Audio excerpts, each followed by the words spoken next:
Okay na po sa akin, wala akong Nanay. Si Raisa.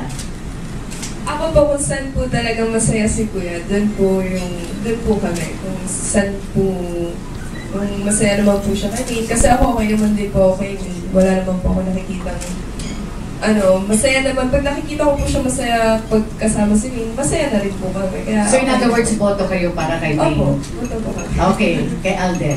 Lola, boto po ba kayo kay Maine para kay Alden? At ano ang napapansin niyo sa kanilang dalawa? Para sa akin po, nasa kanilang desisyon. Welcome back mga kaaldab. Ito na naman po ang inyong lingkod, si Mr. Destiny. At syempre, throwback video lang naman po yung pinakita natin kanina. Throwback video lang po yung napanood nyo at napakinggan nyo. Pero at least mga kaaldab, hindi po ba napakagandang balik-balikan ang mga bagay-bagay po na kumbaga sa aldab mo lang makikita. Ito yung mga panahon na kung saan wala namang pong masasabi na nangyayari at nagaganap na hindi po natin alam. At sa mga nagtatanong, yan po si Lola Linda.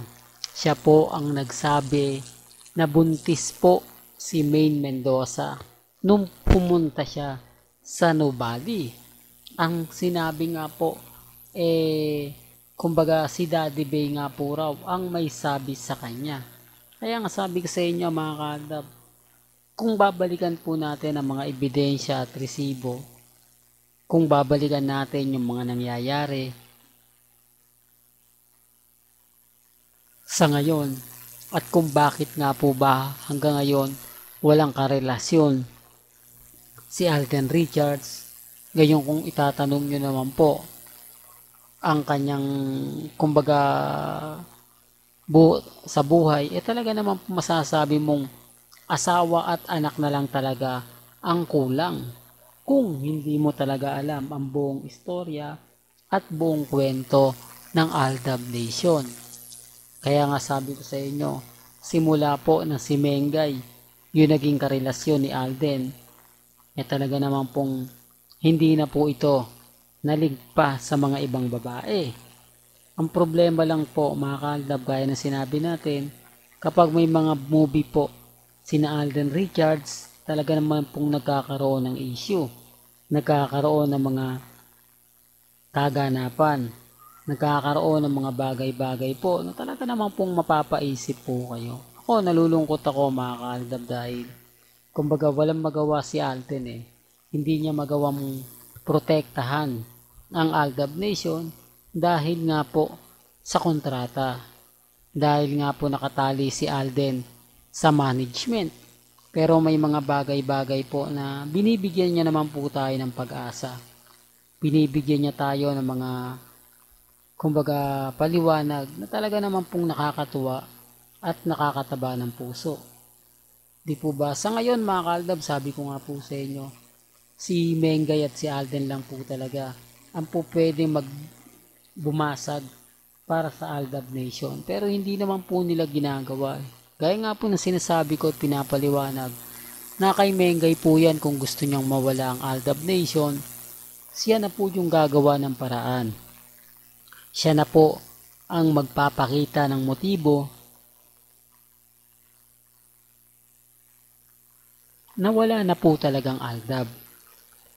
At ganun din po si Alden Richards. Pero wala po gaya na sinabi ko na sasabihin ng iba paulit-ulit na lang. Pero yun ang totoo Simula po kasi nang nagkaroon ng kasal serye, di po ba?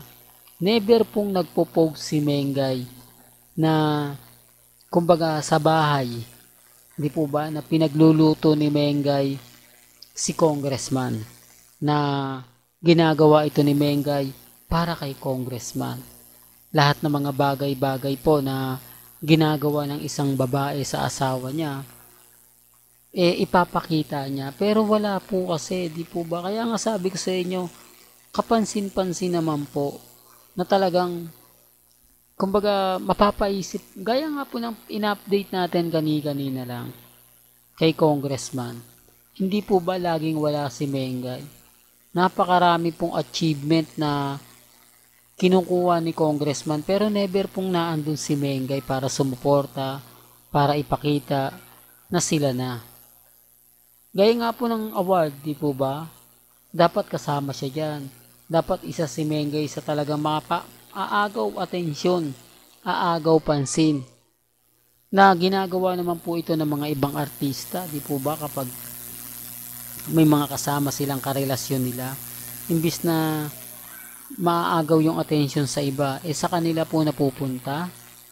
Tapos doon pa sa zona, di po ba? Maraming nag-react.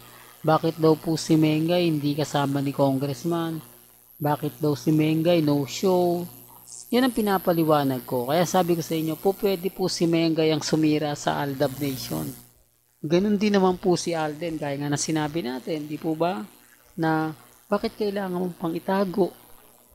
Bakit kailangan mo pang, kumbaga, ilihim yung relasyon nila Catherine at ni Alden Richards? Gayong sinasabi ng iba, ganito ganyan. Di po ba? Kaya sabi ko sa inyo, may mga bagay-bagay po na mahirap talagang ipaliwanag. May mga bagay-bagay po na ginagawa lang po nila yan para lang siya showbiz. Tapos may post na naman po, no? May kumakalat na naman pong mga video na kung saan nga po talaga sinasabi na tapos na yung Aldab, kawawa naman tong vlogger na to, paasam na naman, kawawa naman yung mga mamis, mga titas, mga senyor. Remind ko lang po sa inyo, simula't simula pa lang po, talagang Aldab na po talaga ako. Napakarami kong resibo, napakarami kong ebidensya. Ang hinihintay lang naman po namin, kumbaga ipakilala na ni Richard Paul Carson kung sino nga po ba talaga yung totoong karelasyon niya at yung totoong nagmamay-ari ng puso ni Alden Richards. Kaya ko nga po binabalik yung mga video na yan na kung saan nga po talaga sabihin nyo matagal na yan. Ano na yan, 2016 pa yan, 2017 pa yan. Okay lang naman po, di po ba? Napakasarap naman pong balik-balikan At sa YouTube nyo lang po talaga yan mapapanood. Kaya nga sabi ko sa inyo, dito po sa channel ni Mr. Destiny, lahat po ng mga throwback video na galing po sa YouTube, noong mga panahon na nai-upload na natin.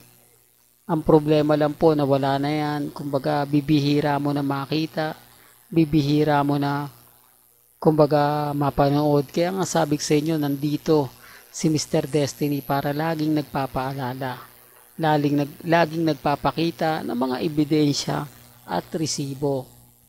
Kahit po anong sabihin nila, kahit sabihin nila na matagal na, itago mo na yan sa baul, hindi na yan kailangan ng mga 2024 dahil wala ng Aldab, wala pong problema.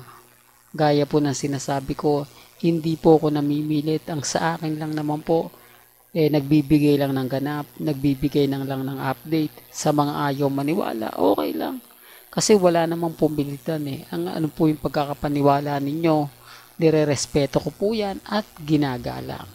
Well, hanggang dito na lang po ang ating latest updates. Kaya kung gusto nyo pa po ng pinaka-latest at sariwang update, abay tumutok lang po kayo dito po sa channel ni Mr. Destiny para updated po kayo sa mga latest at sa mga bagong video po na ilalabas po natin maya-maya lang. Kaya kung bago ka lang sa channel na to at isa kang true-blooded Aldab Nation na nagmamahal kina Mengay at Tisoy, tama po ang channel na pinuntahan mo. Kaya consider na po kitang bagong subscriber. At huwag mo kalimutang i-share ang mga video po natin sa mga mami, sa mga titas, at sa mga senyor. Hanggang sa muli, salamat po sa panonood at pakikinig.